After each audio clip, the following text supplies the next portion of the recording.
নবীজি বলেন, কোন বান্দা আল্লাহর সবচেয়ে ঘনিষ্ঠ হয়, আকরাব সবচেয়ে ঘনিষ্ঠ হয় যখন সে সেজদা করে। সেজদা করে।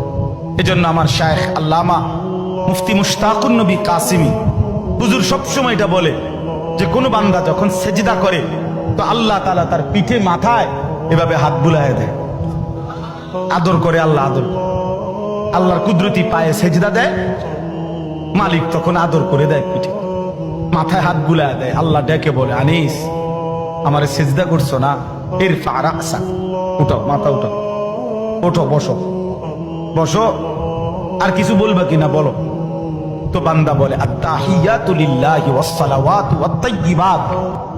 আল্লাহ বলে, আচ্ছা আমার প্রশংসা করলাম, খুশি হলাম, আর কিছু?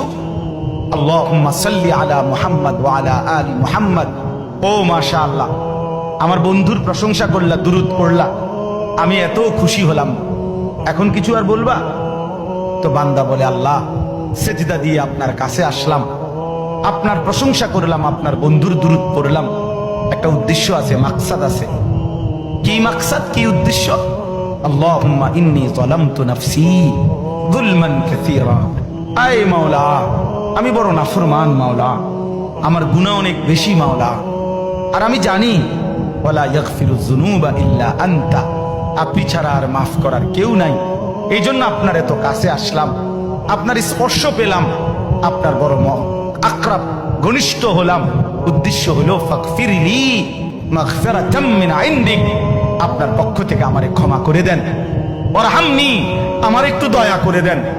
ইন্নাকা আনতাল গফুরুর রহিম, আপনি মাফ করবেন না কা?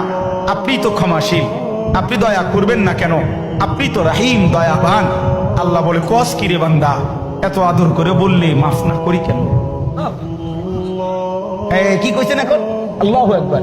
এই জন্য বান্দা যখন সালাম ফিরায় এই ডানে বামে, তখনই একবার কি পড়ে, অর্থাৎ উদ্দেশ্য হলো সে সালাম ফিরাইয়াই আল্লাহু আকবার বলে, অর্থ বলে আর মানুষের জানায়, ভাই সাহেব আল্লাহ বহুত বড় মহান, উনি আমার মাফ করে দিচ্ছে।